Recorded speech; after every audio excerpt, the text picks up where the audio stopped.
സരിൻ്റെ വിഷയം സൂചിപ്പിക്കുന്ന സമയത്ത് ഇപ്പൊ ജയരാജൻ പുസ്തകത്തിൽ അദ്ദേഹത്തിന് പറയപ്പെടുന്ന പുസ്തകത്തിൽ അദ്ദേഹത്തിൻ്റെതല്ലെന്നും DC അദ്ദേഹത്തിൻ്റെതാണെന്ന് ഉറപ്പിക്കാത്തതും എന്നാൽ പൊതുമധ്യത്തിൽ അദ്ദേഹത്തിൻ്റെതാണെന്ന് വ്യാഖ്യാനിക്കുന്നതുമായ പുസ്തകത്തിൽ പറയുന്നത് ഈ സരിൻ്റെ സ്ഥാനാർത്ഥിത്വം അത് അദ്ദേഹം ഒരൊറ്റ രാത്രി കൊണ്ട് മറിഞ്ഞതാണ്, അവസരവാദിയാണ്.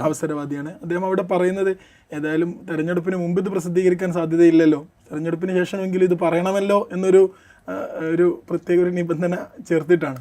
അപ്പോൾ അങ്ങനെയാണെങ്കിൽ ഇത് തെരഞ്ഞെടുപ്പിനെ വല്ലാണ്ട് ബാധിക്കും, അതായത് മുമ്പ് ഇത് പുറത്തിറങ്ങുകയാണെങ്കിൽ ഉപതെരഞ്ഞെടുപ്പിൻ്റെ ഫലത്തെ ഇത് ബാധിക്കാൻ സാധ്യതയുണ്ട് എന്ന പൂർണ്ണ ബോധ്യത്തോടു കൂടിയാണ് അത് എഴുതുന്നത് എന്ന് അദ്ദേഹത്തിന് അറിയാമായിരിക്കുമല്ലോ. അങ്ങനെയാണെങ്കിൽ ഇത് തെരഞ്ഞെടുപ്പിനെ ഈ 3 മണ്ഡലങ്ങളിൽ എങ്ങനെയൊക്കെ ആയിരിക്കും ബാധിക്കാൻ സാധ്യതയുണ്ടാവുക ഈ ഒരു ബോംബ്? എനിക്ക് തോന്നുന്നില്ല ഇത് വലിയ തോതിലൊന്നും തെരഞ്ഞെടുപ്പിനെ ബാധിക്കും. ഇപ്പോൾ പി സരിൻ്റെ കാര്യത്തിൽ ഈ അവസരവാദം എന്നുള്ള ആർഗ്യുമെൻറ്റ് പി സരിൻ 2 ദിവസത്തെ വാർത്താ സമ്മേളനത്തിന് ശേഷം 3-ാം ദിവസം CPMൻ്റെ സ്ഥാനാർത്ഥിയാകുന്ന സമയം അല്ലെങ്കിൽ LDFൻ്റെ സ്ഥാനാർത്ഥിയാകുന്ന ദിവസം മുതൽ ഈ ആർഗ്യുമെൻ്റ് ഉണ്ട്. അദ്ദേഹം അവസരവാദം കാണിച്ചു, അല്ലെങ്കിൽ 2 ദിവസം കൊണ്ട് സ്ഥാനാർത്ഥിത്വം കിട്ടാത്തതുകൊണ്ടാണ് LDFിലേക്ക് മാറിയത് എന്നുള്ള ആർഗ്യുമെൻ്റ് അന്ന് മുതലുണ്ട്. ഇത് അവസരവാദമാണ് എന്നുള്ള ആക്ഷേപം അന്ന് മുതലുണ്ട്. ഈ ആക്ഷേപം ഇപ്പോൾ ആദ്യമായിട്ടൊന്നുമല്ല ഉണ്ടാകുന്നത്. കാരണം CPM എല്ലാ കാലത്തും, ഇടതുപക്ഷം എല്ലാ കാലത്തും, ഒരുപക്ഷെ കോൺഗ്രസ് ആയിരിക്കും ഇതിൽ കുറച്ച് പരീക്ഷണം നടത്തിയിട്ടുണ്ടാവുക. അതായത് എതിർചേരിയിൽ നിന്ന്, കേരളത്തെ സംബന്ധിച്ച് എതിർചേരിയിൽ നിന്ന് മാറാനിടയുള്ള ഒരാളെ അടർത്തിക്കൊണ്ടുവന്ന് സ്ഥാനാർത്ഥിയാക്കുക എന്ന് പറയുന്ന തന്ത്രം ഒരുപക്ഷെ കോൺഗ്രസ് ആയിരിക്കും വളരെ കുറച്ച് കേരളത്തിൽ പറ്റിയിട്ടുണ്ടാവും. CPM എത്രയോ കാലമായിട്ട് ഇത് പറ്റിക്കൊണ്ടിരിക്കുന്നു. ഇപ്പോൾ സരിനെ സംബന്ധിച്ച് സരിനേക്കാൾ കോൺഗ്രസ്സുകാരായ എത്രയോ ആളുകളെ CPM അടർത്തിക്കൊണ്ടുവന്ന് സ്ഥാനാർത്ഥിയാക്കുകയും മത്സരിപ്പിക്കുകയും ജയിപ്പിക്കുകയും മന്ത്രിയാക്കുകയും ഒക്കെ ചെയ്തിട്ടുണ്ട്. ഇപ്പോൾ ഒരു ഉദാഹരണം പറഞ്ഞു കഴിഞ്ഞാൽ സേവ്യർ അറയ്ക്കൽ. സരിനും സേവ്യർ അറയ്ക്കൽ എന്ന് പറഞ്ഞാൽ എറണാകുളത്ത് LDF സ്വതന്ത്രനായിട്ട് മത്സരിച്ച് ലോക്സഭയിലേക്ക് തിരഞ്ഞെടുക്കപ്പെട്ട ആളാണ്. സേവ്യർ അറയ്ക്കലിൻ്റെ കോൺഗ്രസ് പാരമ്പര്യമൊന്നും പി സരിന് ഒരു കാലത്തും അവകാശപ്പെടാൻ പറ്റില്ല. അങ്ങനത്തെ സേവ്യർ അറയ്ക്കൽ LDF സ്വതന്ത്രനായിട്ട് എറണാകുളത്ത് മത്സരിച്ച് ജയിച്ചിട്ടുണ്ട്.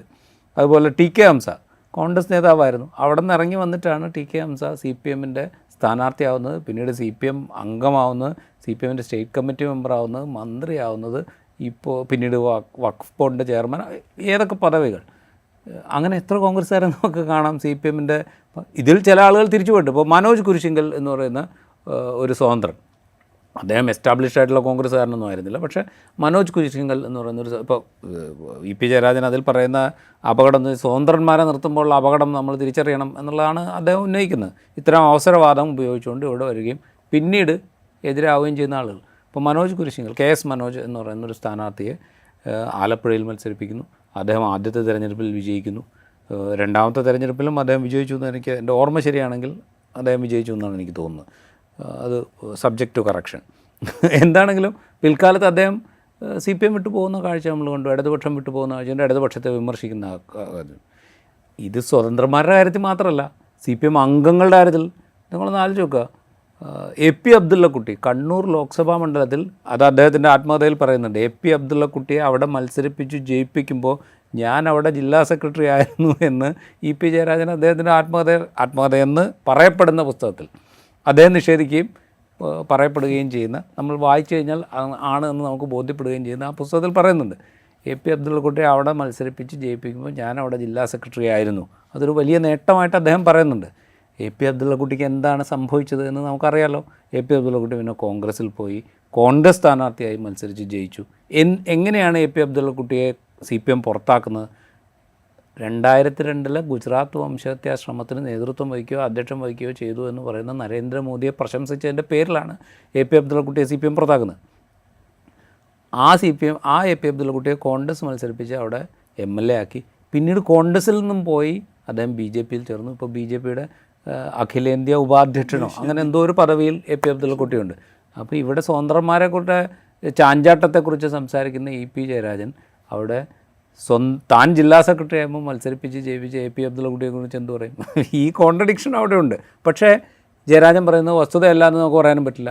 കാരണം വെച്ചാൽ സ്വതന്ത്രന്മാരുടെ പരീക്ഷണം പാളിപ്പോയിട്ടുണ്ട്. ഇപ്പോൾ PV അൻവർ ഒരു ഉദാഹരണമാണ്, അല്ലെങ്കിൽ KS മനോജ് ഒരു ഉദാഹരണമാണ്. അങ്ങനെ സ്വതന്ത്രന്മാരായിട്ട് മത്സരിപ്പിച്ച പലരും ഉദാഹരണമായിട്ടുണ്ട്. ഇതിപ്പോൾ AP അബ്ദുള്ളക്കുട്ടി മാത്രമല്ല കേട്ടോ ഉദാഹരണം. ഇപ്പോൾ നെയ്യാറ്റിൻകരയിൽ നിന്ന് മത്സരിച്ച് ജയിച്ച ശെൽവരാജ് CPMൻ്റെ അടിയുറച്ച കേഡറായിരുന്നു, ഉയർന്ന നേതാവായിരുന്നു. അദ്ദേഹം ഒരു സുപ്രഭാതത്തിൽ പാർട്ടി മാറി കോൺഗ്രസിൽ മത്സരിച്ച് ജയിച്ചില്ലേ? ഇങ്ങനെയുള്ള ഉദാഹരണങ്ങൾ അവിടെയുണ്ട്. അപ്പോൾ അതുകൊണ്ട് അതൊന്നും എനിക്ക് തോന്നുന്നില്ല ഈ തെരഞ്ഞെടുപ്പിനെ വലിയ തോതിൽ ബാധിക്കും. കാരണം ഈ തെരഞ്ഞെടുപ്പിൽ വേറെ ഒരുപാട് വിഷയങ്ങളുണ്ട്. വേറെ ഒരുപാട് ഘടകങ്ങളുണ്ട്, വേറെ ഒരുപാട് വിഷയങ്ങളുണ്ട്. ഏറ്റവും അവസാനം വന്ന ഈ പറഞ്ഞ പ്രശ്നം അത്രത്തോളം ബാധിക്കും എന്നൊന്നും എനിക്ക് തോന്നുന്നില്ല. പക്ഷേ സരിനെ ഒരു പക്ഷേ പാലക്കാട് ബാധിച്ചേക്കാം. കാരണം വെച്ചാൽ അവിടെ പാലക്കാട് ഒരു CPM 3-ാം സ്ഥാനത്ത് നിന്ന് മത്സരിക്കുന്ന ഒരു പാർട്ടിയാണ്. കോൺഗ്രസിൽ നിന്ന് വന്നതിന് ശേഷം അധികം കാലയളവില്ലാതെയാണ് സരിൻ അവിടെ മത്സരിക്കുന്നത്. സ്വാഭാവികമായിട്ടും ഈ പറയുന്ന ഇത് ഡിസ്കസ് ചെയ്യാൻ പാകത്തിനുള്ളൊരു ഗ്യാപ്പ് അവിടെ ഉണ്ട്. കാരണം വെച്ചാൽ ഇതെനിക്ക് തോന്നുന്നു 13-ാം തീയതി എല്ലാ മണ്ഡലങ്ങളിലും ഒരുമിച്ചായിരിക്കും വോട്ടെടുപ്പ് എന്ന് വിചാരിച്ചിട്ടായിരിക്കും ഇത് തീരുമാനിച്ചിട്ടുണ്ടാവുക.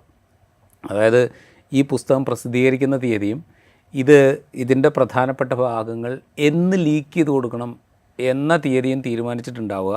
ചേലക്കരയും വയനാടും പാലക്കാടും 13-ാം തീയതി ഒരേ ദിവസം വോട്ടെടുപ്പ് നടക്കുന്നു എന്നുള്ള ധാരണയുടെ അടിസ്ഥാനത്തിൽ തീരുമാനിച്ചതായിരിക്കും.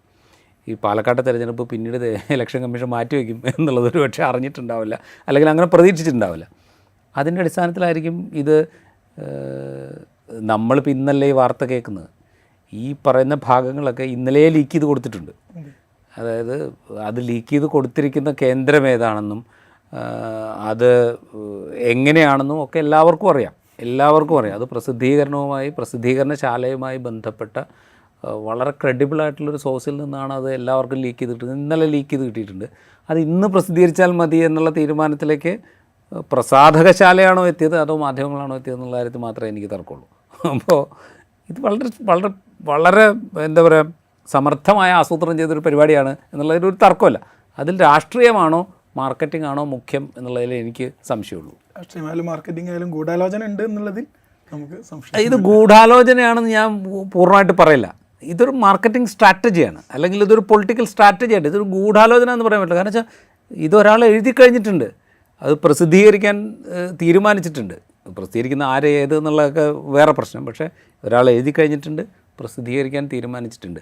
അപ്പോൾ പിന്നെ ഉള്ളത് ഈ പുസ്തകം ഇറങ്ങിയാൽ എങ്ങനെ വിറ്റ് പോകും, അല്ലെങ്കിൽ ഇത് എങ്ങനെ അനുവാചകരിലേക്ക് എത്തും എന്നുള്ളതാണ്.